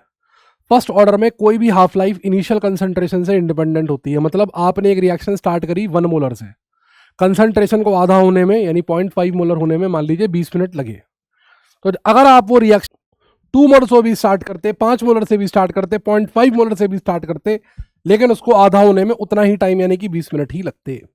टाइम ऑफ कंप्लीशन होता है फर्स्ट ऑर्डर रिएक्शन का इन्फिनिटी। AT को 0 पुट करेंगे टाइम ऑफ कंप्लीशन के लिए, AT को 0 पुट करते ये लॉग इन्फिनिटी बन जाएगा, लॉग इन्फिनिटी इन्फिनिटी होता है, यानी फर्स्ट ऑर्डर रिएक्शन कभी भी पूरी समाप्त नहीं होती, कभी भी पूरी समाप्त नहीं होती, हमेशा चलती रहती है। बहुत स्लो हो जाएगी एंड में जाके, लेकिन होती रहती है, बहुत स्लो हो जाएगी लेकिन होती रहती है, पूरी कभी भी खत्म नहीं होती। ये इसके ग्राफ हैं। पहला ग्राफ है AT वर्सेस टाइम, तो AT वर्सेस टाइम में एक्सपोनेंशियल डिके कर्व बोलते हैं इसे, एक्सपोनेंशियल डिके कर्व बोलते हैं। कर्व बनाया हमने इस इक्वेशन का, AT बराबर A नॉट ई की पावर माइनस KT। जब टाइम t बराबर 0 है तो AT A नॉट के बराबर है, और जब t बराबर इन्फिनिटी होगा तब रिएक्शन खत्म होगी। एक्सपोनेंशियल डिके कर्व बोला जाता है इसको। रेट वर्सेस टाइम भी ऐसे ही बना है, R बराबर KA, A की जगह रख दिया है A नॉट ई की power minus KT। Time t बराबर 0 पर इनिशियल रेट KA नॉट है, इन्फिनिटी के ऊपर जब t बराबर इन्फिनिटी आएगा तब रिएक्शन खत्म होगी और तब रेट बराबर 0 होगा। तो इसको टच करेगा इन्फिनिटी के ऊपर जाके, यहां पर जाके पैरेलल हो जाएगा। ठीक है। ln AT versus time, ln AT बराबर होता है ln A not minus KT, y बराबर c माइनस mx, स्लोप हो गया माइनस के। log AT versus time, log AT versus time होता है log AT बराबर log A नॉट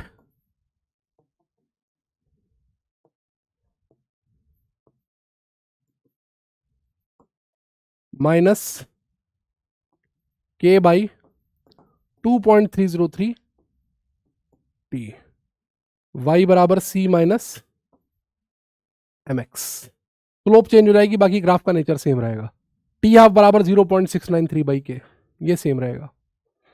t बराबर 0.693 बाई के कांस्टेंट होगा, इनिशियल कंसंट्रेशन से इंडिपेंडेंट होगा। ये हो गया फर्स्ट ऑर्डर के ग्राफ्स। ठीक है, ये हो गए हमारे फर्स्ट ऑर्डर के ग्राफ्स। कुछ इंपॉर्टेंट पॉइंट्स बता दूं आपको। यूनिट ऑफ रेट कांस्टेंट होती है फर्स्ट ऑर्डर की time inverse. Unit of rate constant की जो होती है वो होती है time inverse. Half life of first order reaction is constant होती है और इनिशियल कंसंट्रेशन से इंडिपेंडेंट होती है।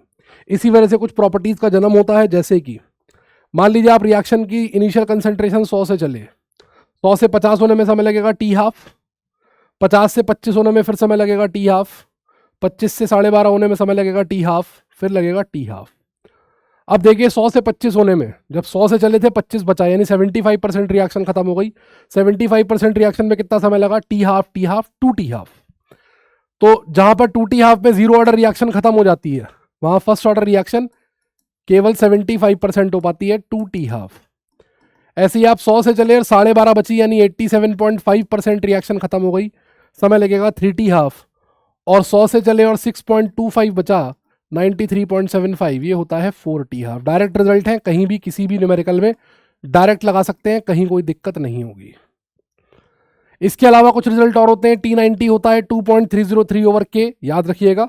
T99 90 में एक 9 है, 99 में 2 9 है, 2T90, 2 से मल्टीप्लाई कर दीजिए। 99.9 3 9 है, 3T90, 3T90 हो गया कितना,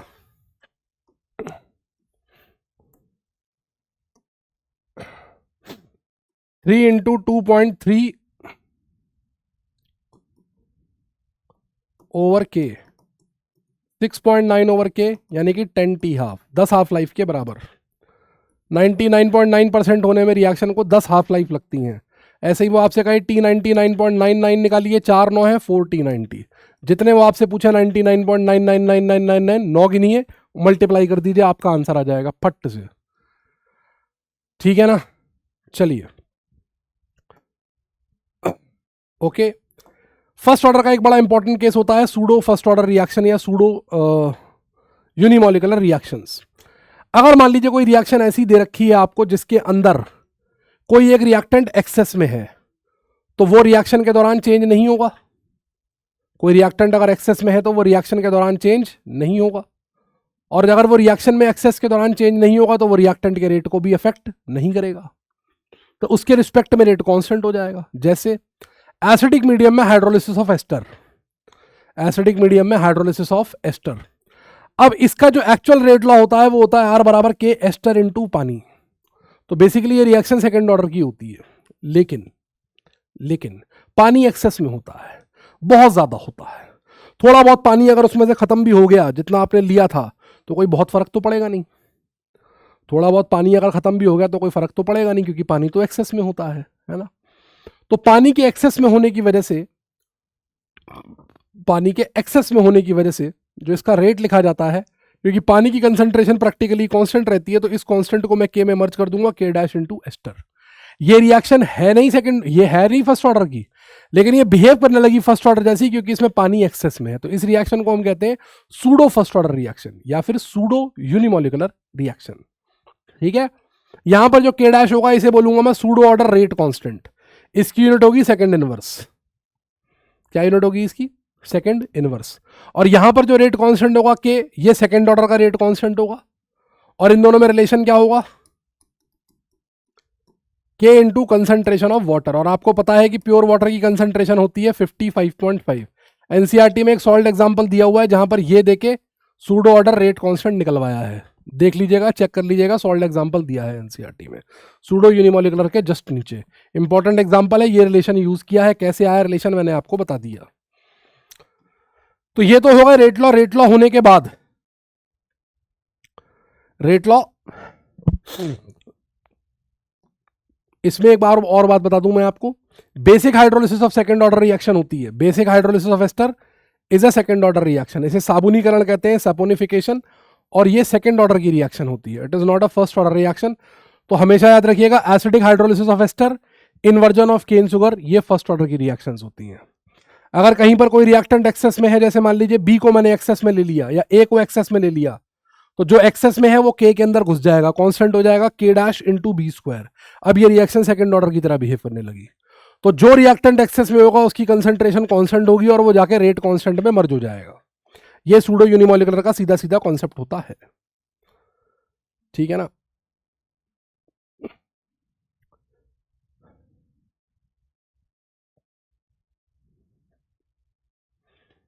इसके बाद एक हल्का सा, केवल एक हल्का सा इंट्रोडक्शन, दो छोटी छोटी चीजों का इंट्रोडक्शन मैं आपको दूंगा।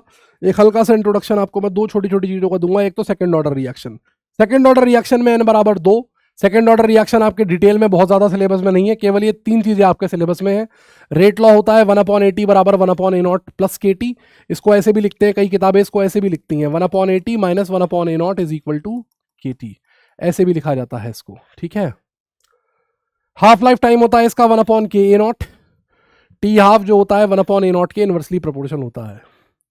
a0 के इनवर्सली प्रोपोर्शन होता है। यूनिट ऑफ अगर मैं आपसे पूछूं के, तो वो होती है litre mole inverse second inverse. Unit of के पूछूं, litre mole inverse second inverse. ठीक है। टी हाफ वर्सेज a0 क्या होता है? टी हाफ वर्सेज a0 अगर आप ग्राफ बनाएंगे रेक्टेंगुलर हाइपरबोला आएगा। टी हाफ बराबर 1/ka0, T half into a0 बराबर कांस्टेंट। एक तो ये ग्राफ इंपॉर्टेंट है। और 1/80 वर्सेस टाइम अगर आप प्लॉट करेंगे तो 1/80 बराबर 1/a0 प्लस kt, इस तरीके का जाएगा। 1/80 बढ़ रहा है मतलब 80 घट रहा है। ठीक है, ओके। एक बात, इसी से जुड़ा हुआ एक छोटा सा टॉपिक आता है, half life method of order determination. Half life method of order determination, जिस पर आपको कई बार क्वेश्चंस मिल जाते हैं। अभी हमने तीन ऑर्डर देखे। जीरो ऑर्डर के लिए देखा, फर्स्ट ऑर्डर के लिए देखा और सेकंड ऑर्डर के लिए देखा। जीरो ऑर्डर के लिए क्या देखा? टी हाफ बराबर a0 बाई 2k। यहां मैंने देखा टी हाफ बराबर 0.693 बाई k। यहां पर मैंने देखा टी हाफ बराबर 1/ka0। क्या अंतर निकला? यहां से टी हाफ आया a0 की पावर 1 के प्रोपोर्शनल, यहां से टी हाफ आया a0 की पावर 0 के प्रोपोर्शनल, और यहां से टी हाफ आया a0 की पावर -1 के प्रोपोर्शनल। इन तीनों चीजों को अगर आप क्लब करेंगे तो आपके पास एक जनरल बिहेवियर आ जाएगा, T half is directly proportional to 1 - n के प्रोपोर्शनल। जब यहां पर n बराबर 0 रखते हैं तो a0 की पावर 1 आ जाता है, 1 रखते हैं 0 आ जाता है, 2 रखते हैं -1 आ जाता है। इसे ऑर्डर डिटर्मिनेशन कहते हैं। अलग अलग ऑर्डर के लिए वो आपको हाफ लाइफ का डाटा देके, a0 का डाटा देके निकलवा सकता है। क्या निकलवा सकता है? ऑर्डर निकलवा सकता है।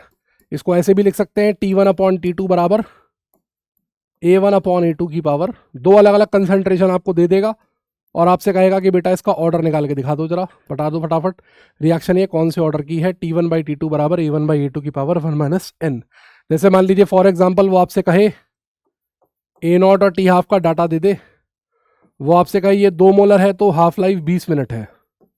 आपने इसको 4 मोलर कर दिया तो हाफ लाइफ 5 मिनट रह गई। रिएक्शन का ऑर्डर निकाल के बताइए। तो आप क्या करेंगे, आप डाटा इसमें डालेंगे, T1/T2 बराबर A1/A2 की पावर 1 माइनस n,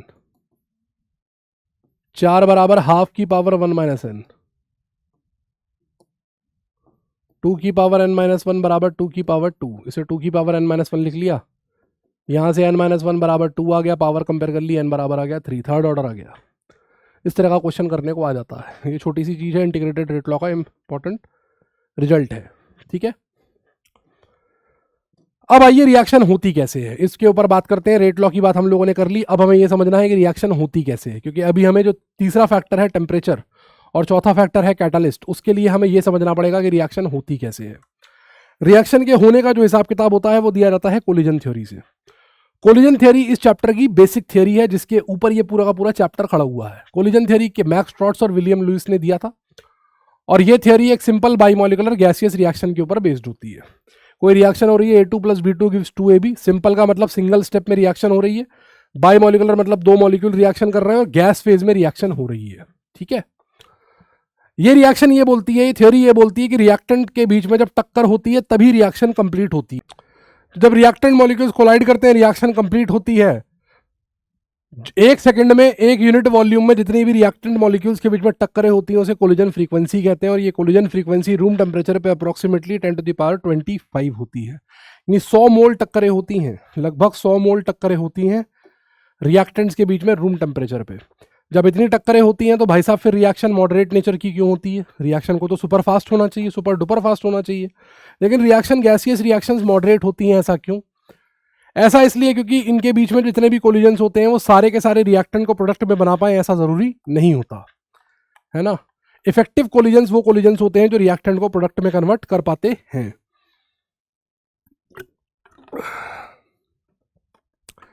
अब इफेक्टिव होने के लिए शर्त क्या होती है? इफेक्टिव होने के लिए शर्त ये होती है कोई भी कोलिजन इफेक्टिव तब होता है जब वो 2 शर्तें फॉलो करता है। पहली शर्त एनर्जी का क्राइटेरियन। देखिए, रिएक्शन तब होगी जब पुराने बॉन्ड टूटेंगे और नया बॉन्ड बनेगा, यानी कि जो कोलिजन है वो कोलिजन इतनी एनर्जी को जनरेट कर दे कि पुराने बॉन्ड उससे टूट सके, है ना। इसी बात को एनर्जी का क्राइटेरिया समझाता है। देखिए, A2 और B2 दो रिएक्टेंट है, आपस में यहां पर बैठे हुए हैं, इनके कोलिजन से इतनी एनर्जी पैदा हो रही है ER। बॉन्ड तोड़ने के लिए कम से कम इतनी एनर्जी चाहिए जिसे मैं ETH या फिर थ्रेशोल्ड एनर्जी कहता हूं। जब तक ये एनर्जी का बैरियर क्रॉस नहीं होगा बॉन्ड नहीं टूटेगा, और जब तक बॉन्ड नहीं टूटेगा तब तक रिएक्शन आगे नहीं बढ़ेगी। अब ER को यहां तक पहुंचाने के लिए हमें कुछ रिएक्शन को एनर्जी बाहर से देनी पड़ेगी। बाहर से देंगे उस रिएक्शन को हम एक्टिवेशन एनर्जी बोलते हैं। रिएक्शन को बाहर से जो एनर्जी दी जाती है वो एनर्जी रिएक्शन के एनर्जी को उठा के थ्रेशोल्ड के बैरियर तक ले जाती है और थ्रेशोल्ड का बैरियर क्रॉस करवाने में उसकी मदद करती है। एक बार रिएक्टेंट थ्रेशोल्ड पर पहुंच गया तो रिएक्टेंट के पुराने बॉन्ड टूटते हैं, और क्योंकि पुराने बॉन्ड टूटते हैं और ये जो पॉइंट है थ्रेशोल्ड वाला पॉइंट इस पूरे ग्राफ में सबसे ज्यादा एनर्जी का पॉइंट है, यानी यहां पर स्टेबिलिटी मिनिमम होती है, तो जो स्टेट हो रही होती है यहां पर उसे हम बोलते हैं एक्टिवेटेड कॉम्प्लेक्स। यहां पर रिएक्टेंट के पुराने बॉन्ड टूट रहे होते हैं और नए बॉन्ड्स का फॉर्मेशन स्टार्ट हो जाता है, और अब रिएक्शन आगे बढ़ती है, स्टेबिलिटी गेन करने के लिए प्रोडक्ट बनाती है। अब प्रोडक्ट के 2 सिनेरियो हैं, या तो प्रोडक्ट की एनर्जी रिएक्टेंट से कम होगी, मतलब रिएक्टेंट की तुलना में प्रोडक्ट ज्यादा स्टेबल बनेगा, या फिर रिएक्टेंट की तुलना में प्रोडक्ट की एनर्जी ज्यादा होगी, मतलब प्रोडक्ट कम स्टेबल बनेगा। इसे मैं एक्सोथर्मिक बोलूंगा, इसे एंडोथर्मिक बोलूंगा। अगर मैं डेल्टा H निकालूं यहां पर तो EP - ER नेगेटिव आएगा, प्रोडक्ट की कम है रिएक्टेंट की ज्यादा है, नेगेटिव आ गया मतलब रिएक्शन एक्सोथर्मिक है। यहां देखूं प्रोडक्ट की एनर्जी ज्यादा है, रिएक्टेंट की कम है, EP - ER पॉजिटिव आएगा, तो डेल्टा H पॉजिटिव आ गया, मतलब ये रिएक्शन एंडोथर्मिक है, और ये वाली जो रिएक्शन है ये एक्सोथर्मिक है। अगर एक रिएक्शन रिवर्सिबल है तो ये फॉरवर्ड रिएक्शन है और ये बैकवर्ड रिएक्शन है। पहले तो आपको इक्विलिब्रियम में बताया था, जो रिएक्शन फॉरवर्ड में एक्सो है, देखिए बैकवर्ड में एंडो है, चेक कर सकते हैं आप। फॉरवर्ड को जो एनर्जी देंगे उसे फॉरवर्ड एक्टिवेशन एनर्जी बोलेंगे, बैकवर्ड का रिएक्टेंट ये है तो इसको जो एनर्जी देंगे उसे मैं बैकवर्ड की एक्टिवेशन एनर्जी बोलूंगा। और अगर आप ग्राफ को ध्यान से देखें तो डेल्टा H EAF - EAB के बराबर है। ये बहुत इंपॉर्टेंट फॉर्मूला है, बहुत सारे क्वेश्चन इसके ऊपर आते हैं। डेल्टा H बराबर EAF - EAB, ठीक है। डेल्टा H बराबर EAF - EAB, बहुत सारे न्यूमेरिकल इस पे आपने किए होंगे, बहुत ही कॉमन और बहुत ही यूजफुल फॉर्मूला ये है, ठीक है। उसके बाद अब इसमें हमने क्या क्या सीखा? इसमें हमने सीखा एक्टिवेशन एनर्जी क्या चीज होती है। एक्टिवेशन एनर्जी वो एनर्जी होती है जो हम बाहर से सप्लाई करते हैं, जो हम बाहर से सप्लाई करते हैं रिएक्टेंट को, ताकि वो थ्रेशोल्ड के बैरियर को क्रॉस कर सकें। ठीक है। एक्टिवेशन एनर्जी क्योंकि सिस्टम को हमेशा दी जाती है, इसलिए हमेशा पॉजिटिव होती है, और ये कभी भी जीरो नहीं मानी जाती। होती है जीरो, लेकिन एनटीए वाले नहीं मानते हैं, वो कहते हैं कभी भी जीरो नहीं होती। तो ये नीट 2023 में क्वेश्चन पूछा जा चुका है कि एक्टिवेशन एनर्जी कभी जीरो हो सकती है क्या? तो नहीं होती है एक्टिवेशन एनर्जी जीरो। किसी भी रिएक्शन की एक्टिवेशन एनर्जी कभी जीरो नहीं होती। मिनिमम एनर्जी का बैरियर जो क्रॉस करना जरूरी है जिससे कि रिएक्शन हो सके, उसे हम थ्रेशोल्ड एनर्जी कहते हैं। वो मिनिमम बैरियर जिसके बिना रिएक्शन होगी ही नहीं, उसको हम लोग थ्रेशोल्ड एनर्जी कहते हैं। ठीक है ना। तो पहले जो कोलिजन होते हैं, टोटल कोलिजन में से कुछ कोलिजन ऐसे होते हैं जो एनर्जी क्राइटेरियन क्वालिफाई कर जाते हैं, जिनके पास सफिशिएंट एनर्जी आ जाती है।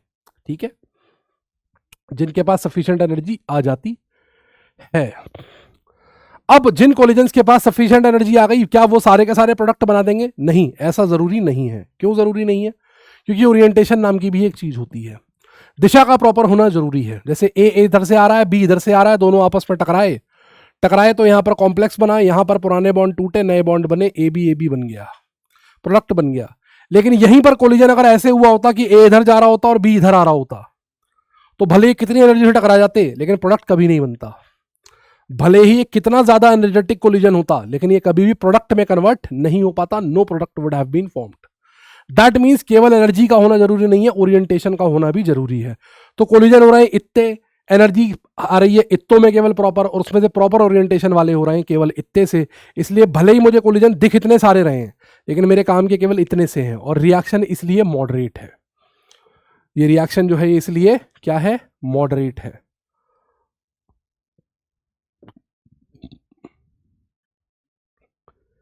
है ना, ये जो रिएक्शन है ये इसलिए मॉडरेट है।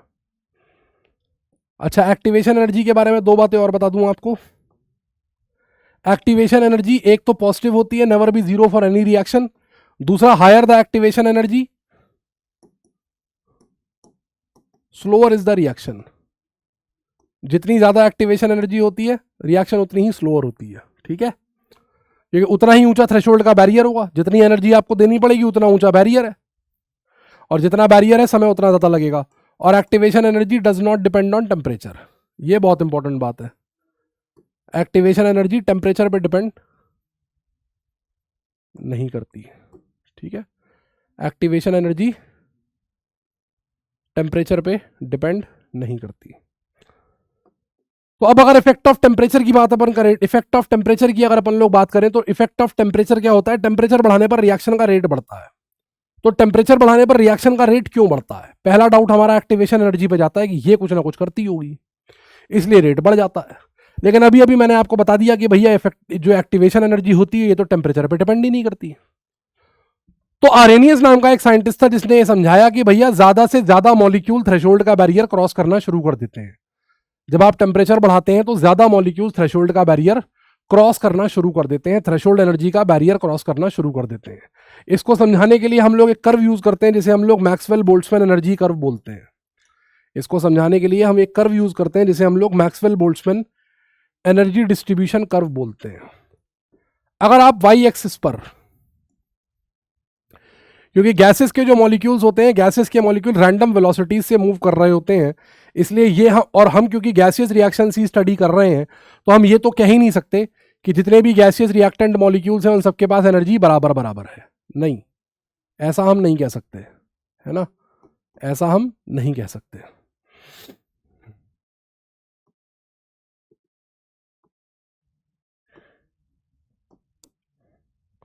तो अगर मैं वाई एक्सिस पर फ्रैक्शन ऑफ मॉलिक्यूल्स ले लूं और एक्स एक्सिस पर अगर मैं एनर्जी ले लूं, तो गैसेस के अंदर डिफरेंट फ्रैक्शन ऑफ मॉलिक्यूल्स के बीच में एनर्जी का डिस्ट्रीब्यूशन कुछ ऐसा आता है। यहां पर जो मैक्सिमम फ्रैक्शन ऑफ मॉलिक्यूल्स के पास जो एनर्जी होती है उसे हम बोलते हैं मोस्ट प्रोबेबल एनर्जी। ठीक है, अब इसी एक्स एक्सिस पर एनर्जी की एक वैल्यू होती है थ्रेशोल्ड एनर्जी। इसी एक्स एक्सिस पर एनर्जी की एक वैल्यू होती है थ्रेशोल्ड एनर्जी। जो मॉलिक्यूल इस थ्रेशोल्ड के बैरियर को क्रॉस कर रहे होते हैं, जो मॉलिक्यूल इस थ्रेशोल्ड के बैरियर को क्रॉस कर रहे होते हैं, है ना, वही मॉलिक्यूल रिएक्शन के इफेक्टिव कोलिजन करने में समर्थ होते हैं। इसे ईटीएच बोलते हैं। इन्हीं की औकात होती है, ये वो मॉलिक्यूल है जो एनर्जी का क्राइटेरियन क्रॉस कर रहे हैं टेम्परेचर टी पे, ये केवल इफेक्टिव कोलिजन कर सकते हैं। ठीक है, जब आप टेम्परेचर को 10 डिग्री से बढ़ाते हो तो 10 डिग्री से बढ़ाने पर यह देखा गया है कि ये जो फ्रैक्शन होता है ये बहुत ज्यादा बढ़ जाता है। ये लीजिए, 10 डिग्री से आपने टेम्परेचर को बढ़ाया, 10 डिग्री से बढ़ाने पर आप देखेंगे कि जो फ्रैक्शन इसको क्रॉस कर रहा है वो फ्रैक्शन बहुत ज्यादा बढ़ गया। वो फ्रैक्शन अब इतना हो गया, पहले केवल इतने से मॉलिक्यूल क्रॉस कर रहे थे, अब ये सारे के सारे मॉलिक्यूल क्रॉस कर रहे हैं। ठीक है, केवल 10 डिग्री से बढ़ाने पर, T+10 डिग्री। इसे बोलते हैं हम लोग फ्रैक्शन ऑफ एक्टिवेटेड मॉलिक्यूल्स। ये वो मॉलिक्यूल होते हैं जिनके पास थ्रेशोल्ड एनर्जी से ज्यादा एनर्जी होती है। Fraction of activated molecules, E is more than equal to ETH। और केवल यही वो मॉलिक्यूल्स होते हैं जिनकी औकात होती है इफेक्टिव कोलिजन करने की। इसको बोल्ट्जमैन फैक्टर भी बोला जाता है। क्या बोला जाता है? इसको बोल्ट्जमैन फैक्टर भी बोला जाता है। ठीक है ना।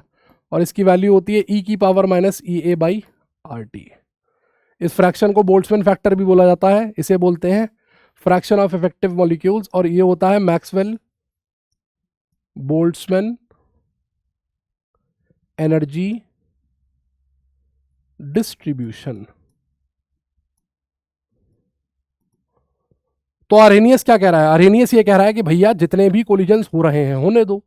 तुम्हें क्या मतलब है, जितने भी कोलिजन हो रहे हैं होने दो, लेकिन कोलिजन्स में से इफेक्टिवली तो केवल रेट को वही वो लोग गवर्न करेंगे ना। इफेक्टिव रिएक्शन तो केवल वही कोलिजन करा पाएंगे ना जिनकी energy, activated energy, threshold energy है उससे ज्यादा होगी। इसका मतलब क्या मैं आपसे कह सकता हूं कि रिएक्शन का जो रेट होगा, रिएक्शन का रेट यानी कि K, that will be proportional to e⁻⁻ क्योंकि यही तो वो मॉलिक्यूल्स हैं, जैसे जैसे ये मॉलिक्यूल बढ़ेंगे वैसे वैसे रिएक्शन का रेट बढ़ेगा। प्रोपोर्शनलिटी हटाऊंगा, कांस्टेंट लाऊंगा तो K बराबर e⁻⁻RT। आर्हेनियस इक्वेशन बन गया, इसे आर्हेनियस इक्वेशन कहते हैं। यहां पर एक का नाम होता है आर्हेनियस कांस्टेंट, एक का नाम होता है आर्हेनियस कांस्टेंट, है ना। इसे प्री एक्सपोनेंशियल फैक्टर भी कहते हैं।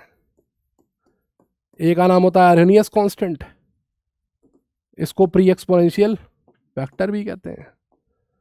ये केवल रिएक्शन के ऊपर डिपेंड करता है और किसी चीज पर डिपेंड नहीं करता, है ना। Constant for a reaction, it is constant for a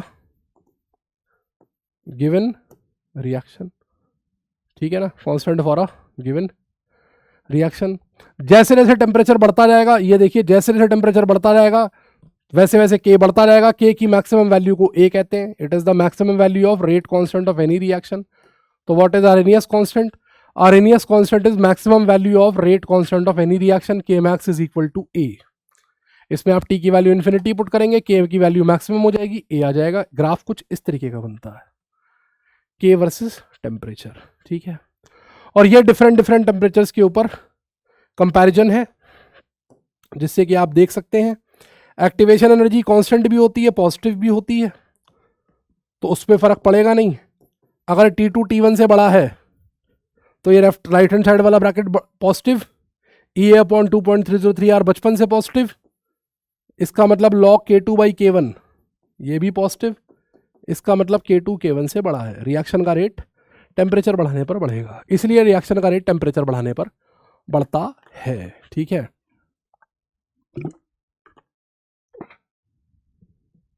अगर मैं आर्हेनियस इक्वेशन के ग्राफ्स की बात करूं, अगर मैं आपसे आर्हेनियस इक्वेशन के ग्राफ्स की बात करूं तो इसके 3 ग्राफ्स बड़े इंपॉर्टेंट हैं, वो देख लीजिए। 3 ग्राफ इसके बड़े इंपॉर्टेंट हैं, वो देख लीजिए। पहला graph K versus temperature, K बराबर E⁻⁻ टेम्परेचर बढ़ाएंगे, ये पावर घटेगी, ये घटेगी तो ये नंबर घटेगा, K बढ़ेगा। ठीक है, जब टेम्परेचर इन्फिनिटी को अप्रोच करेगा तो K बढ़ते बढ़ते मैक्सिमाइज हो जाएगा और K मैक्सिमाइज होके A के बराबर हो जाएगा। तो अगर आप रिएक्शन के रेट कांस्टेंट वर्सेस टेम्परेचर को प्लॉट कर रहे हैं, वाई एक्सिस पर यदि आप क्या ले रहे हैं,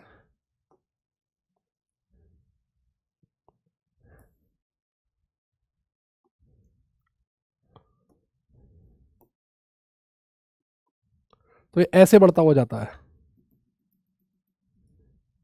इन्फिनिटी पर इसकी वैल्यू ए के बराबर हो जाएगी, एक तो ये होता है, ठीक है। इन्फिनिटी पर इसकी वैल्यू ए के बराबर हो जाएगी, एक तो ये होता है, ठीक है। दूसरा ln के बराबर होता है ln a minus E A by R T. तो अगर आप रिएक्शन के लिए ln k versus 1/t plot करें, ये बहुत कॉमन ग्राफ है, इस पर बहुत क्वेश्चन पूछे जाते हैं। अगर आप रिएक्शन के लिए ln k versus 1/t plot करें तो आप देखेंगे कि आपको जो ग्राफ की स्लोप है tan थीटा वो मिलेगी माइनस का ई ए बाई आर। एक ग्राफ इसका ये बहुत इंपॉर्टेंट है। और इसकी तीसरी फॉर्म होती है log k बराबर log a minus E A by 2.303 R T.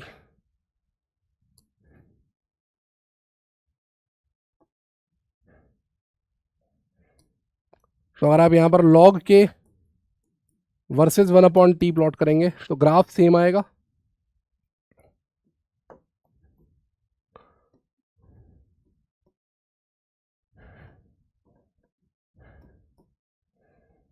ठीक है, ये तीन ग्राफ इसके इंपॉर्टेंट है। कैटलिस्ट की अगर मैं बात करूं तो कैटलिस्ट क्या करता है, कैटलिस्ट रिएक्शन की एक्टिवेशन एनर्जी को घटा देता है, और ये एक्टिवेशन एनर्जी घटेगी तो रिएक्शन का रेट ऑटोमेटिकली फास्ट हो जाएगा। जैसे जो व्हाइट वाला ग्राफ है विदाउट कैटलिस्ट है, इस समय एक्टिवेशन एनर्जी ई ए है, इस समय जो एक्टिवेशन एनर्जी है वो कितनी है, वो ई ए है, ठीक है। आपने कैटलिस्ट डाला, कैटलिस्ट इस रिएक्शन का मैकेनिज्म चेंज कर देगा, मैकेनिज्म चेंज करके इसकी एक्टिवेशन एनर्जी को ई ए सी कर देगा। एक्टिवेशन एनर्जी का बैरियर नीचे आ गया तो रिएक्शन का रेट बढ़ गया, ठीक है। अगर आप इसमें इनहिबिटर डालेंगे, इनहिबिटर मतलब नेगेटिव कैटलिस्ट, वो इसकी रिएक्शन की एक्टिवेशन एनर्जी को ई ए आई बोल देगा, वो इसके बैरियर को चेंज करके यहां ले आएगा ई ए आई, बैरियर ऊंचा हो गया, रिएक्शन स्लो हो गई। तो कैटलिस्ट बेसिकली क्या करता है, कैटलिस्ट रिएक्शन का रास्ता बदल देता है, रास्ता बदल के उसके थ्रेशोल्ड के बैरियर को ऊपर नीचे कर देता है। एक बात। दूसरी बात,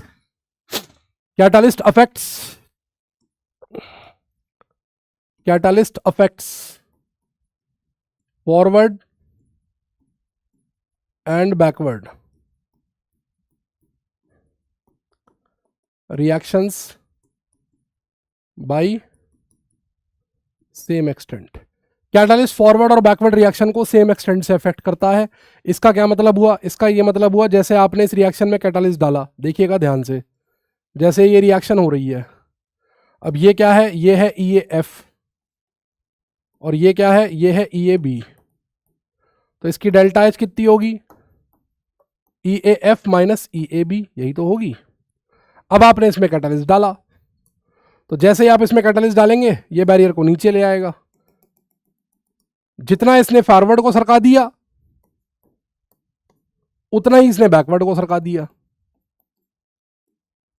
यानी कि डेल्टा एच बराबर E A F C minus E A B C. यानी कैटलिस्ट की प्रेजेंस में भी एक्टिवेशन एनर्जी पे कोई फर्क, डेल्टा एच पे कोई फर्क नहीं पड़ेगा। एक्टिवेशन एनर्जी तो कम हो जाएगी लेकिन रिएक्शन की जो डेल्टा एच है वो कांस्टेंट बनी रहेगी, वो चेंज नहीं होगी। तो कैटलिस्ट जो होता है वो एक्टिवेशन एनर्जी को तो चेंज करता है लेकिन डेल्टा एच को चेंज नहीं करता, ठीक है। तो ये था आपका मोटा मोटी काइनेटिक्स का एक प्रकार का एनसीईआरटी का, या हमारे जो नोट्स हैं उनका समरी, नीट रिलेटेड एनसीईआरटी का केमिकल काइनेटिक्स का पूरा समरी मैंने आपको दे दिया। सारे के सारे थ्योरेटिकल पार्ट्स हम लोगों ने रिवाइज कर लिए हैं, ठीक है ना। तो अब जब नीट ब्रीफर का लेक्चर आएगा तो आपको उससे पहले प्लानर आपको मिलेगा, मैंने आपको कल भी बताया था प्लानर आपको मिलेगा, तो उससे पहले आपको ये लेक्चर पूरा देख के रिवाइज करके आना है, और फिर प्रॉब्लम्स के थ्रू हम अगले 3 घंटे इस चैप्टर को ढंग से रिवाइज करेंगे। वहां पर जो रिवीजन मैं आपको कराऊंगा वो पूरा प्रॉब्लम बेस्ड होगा, वहां पर मैं थियोरी नहीं पढ़ाऊंगा क्योंकि थियोरी मैं आपको यहां पर पढ़ा दे रहा हूं। तो वहां पर आपको केवल करना क्या होगा, लेक्चर से 1 दिन पहले आपको केवल वो चैप्टर का थियोरी वाला पोर्शन देख लेना होगा।